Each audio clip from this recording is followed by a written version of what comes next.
Selamat malam Bapak Ibu Saudara yang saya kasih dalam nama Tuhan Yesus. Hari ini kita akan belajar dari 1 Yohanes berkaitan dengan orang-orang atau keluarga yang mengalami Yesus akan bersaksi bagi Kristus.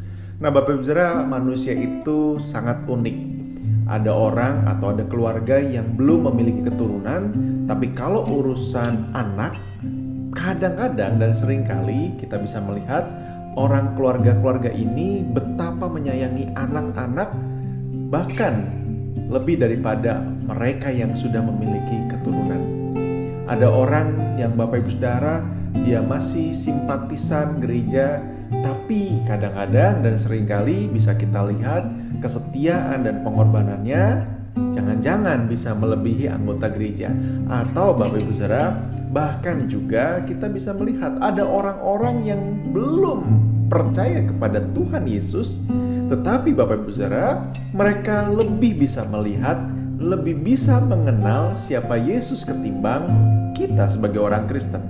Nah Bapak Ibu Saudara, di konteks Yohanes pasal 1 Yohanes pasal pertama ini ada satu yang akan kita lihat, bahwa orang-orang di mana Yohanes memberitahu mereka dan menuliskan suratnya kepada mereka, ada persoalan, ada pergumulan, di mana ada guru-guru palsu yang mengajarkan satu doktrin yang bertentangan, bahwa Yesus itu bukan Allah, bukan manusia. Dan Bapak Ibu Saudara, itu begitu menyesatkan sehingga pada akhirnya guru-guru palsu ini hendak menjauhkan pengenalan umat kepada Tuhan Yesus. Nah hari ini kita akan melihat di ayat yang pertama, apa yang telah ada sejak semula, yang telah kami dengar, yang telah kami lihat dengan mata kami, yang telah kami saksikan, dan yang telah kami raba dengan tangan kami tentang firman hidup, itulah yang kami tuliskan kepada kamu. Bapak Ibu Saudara, Yohanes dalam artian ini bukan saja bicara tentang dia mendengar, dia melihat dengan mata jasmaninya. Karena kalau kita lihat tarik ke belakang, dan itu memang betul bahwa Yohanes dan murid-murid yang lainnya betul-betul meraba Yesus, menyentuh, melihat, bercengkrama dan hidup bersama dengan Yesus. Tapi kalau kita lihat ke belakang, pada waktu mereka melihat Yesus secara fisik, iman mereka terguncang. Nah, di dalam bagian ini ketika Yohanes berkata apa yang telah ada sejak mula, yang telah kami dengar, yang telah kami lihat dengan mata kami, yang telah kami saksikan dan kami raba dengan tangan kami tentang firman hidup, itulah yang kami tuliskan kepadamu, bukan saja bicara tentang mereka melihat Yesus secara fisik, tetapi jauh lebih daripada itu, Yohanes dalam konteks ini mengenal Yesus. Bapak Ibu Saudara, itu berarti tidak ada jaminan bahwa orang yang pernah melihat Yesus itu berarti mengenal Yesus. Atau tidak ada jaminan seseorang harus bertemu Yesus dulu secara fisik baru dia mau percaya. Dan itu seringkali kalau saya belum dilihatkan penampakan Yesus atau belum mendengar suaranya secara audio, saya belum mau percaya kepada Yesus. Nah, Yohanes menekankan bahwa apa yang telah kami dengar sama dengan apa yang telah kami pahami dan kami mengerti.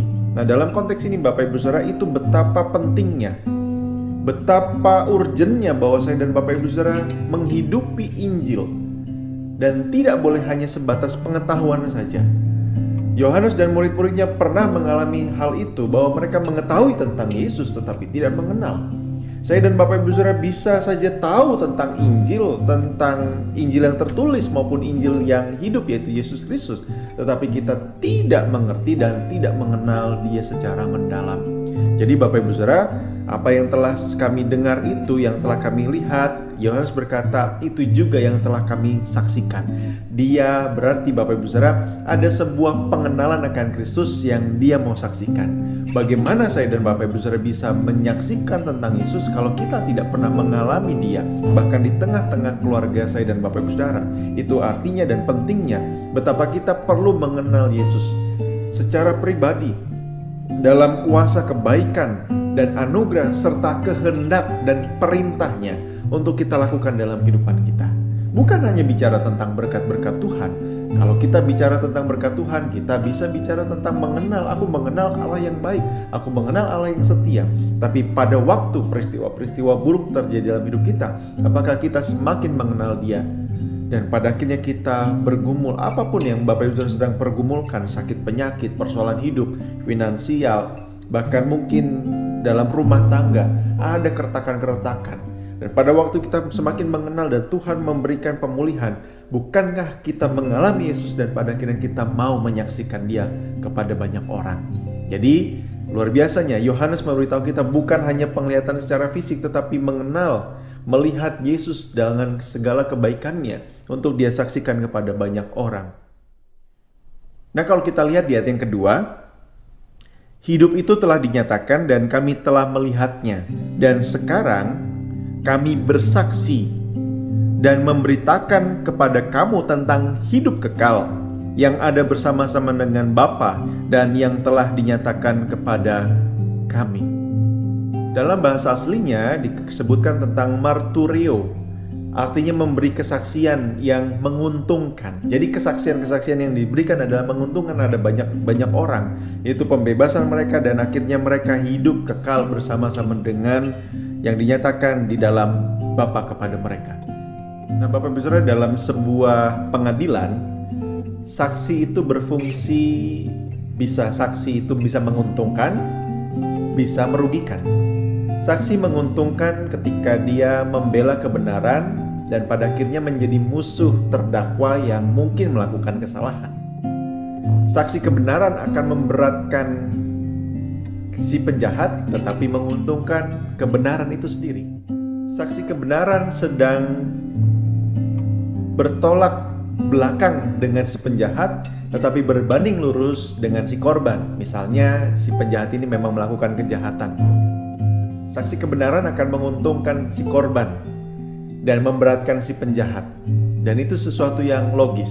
Nah, Bapak Ibu Saudara, sebagai saksi Kristus, kita seharusnya ada berbanding lurus dengan Kristus yang juga adalah kebenaran. Saksi Kristus harusnya tegak lurus dengan hatinya Tuhan, dengan kebenaran, dan bertolak belakang dengan dunia.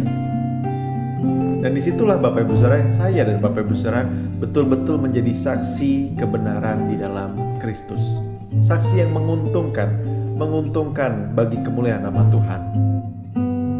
Apa isi berita daripada saksi-saksi Kristus? Kalau kita perhatikan di ayat yang kelima, dan inilah berita yang telah kami dengar dari Dia dan yang kami saksikan kepada kamu, Allah adalah terang dan di dalam Dia sama sekali tidak ada kegelapan. Itu berarti Bapak Ibu Saudara, ayat ini membuktikan bahwa orang yang akan bersaksi bagi Kristus seharusnya dimulai dari pengalaman, mengalami Yesus dalam kehidupannya. Dan Bapak Ibu Saudara, kalau kita lihat di bagian ini, hanya orang-orang atau keluarga yang mengalami Yesus yang otomatis akan memberitakan dan menjadi saksi bagi banyak orang. Bapak Ibu Saudara, kalau pertanyaannya sekarang menjadi sebuah kesimpulan, mengapa banyak orang mau melayani Tuhan kita Yesus Kristus? Kalau Bapak Ibu Saudara lihat, bukan karena saya seorang pendeta, saya mau melayani Tuhan. Bukan karena rasul-rasul diangkat menjadi rasul, mereka melayani Tuhan. Bukan. Semua dan kita semua, mengapa ada jemaat yang rindu, punya kerinduan untuk melayani Tuhan?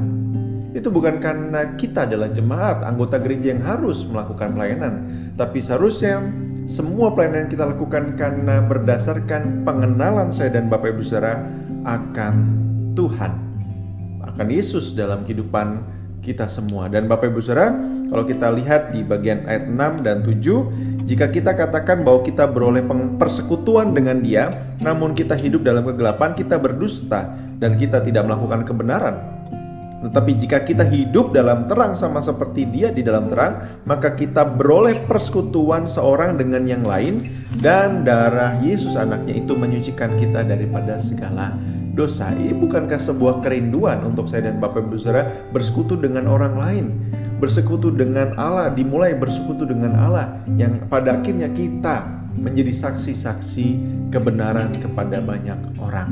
Mari bangun hidup saya dan Bapak Ibu Saudara di tengah-tengah keluarga untuk mengenal satu dengan yang lain bersama dengan Kristus.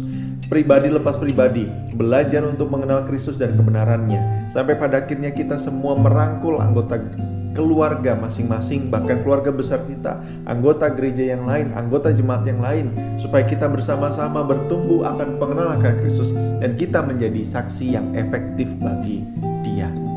Amin. Kita berdoa.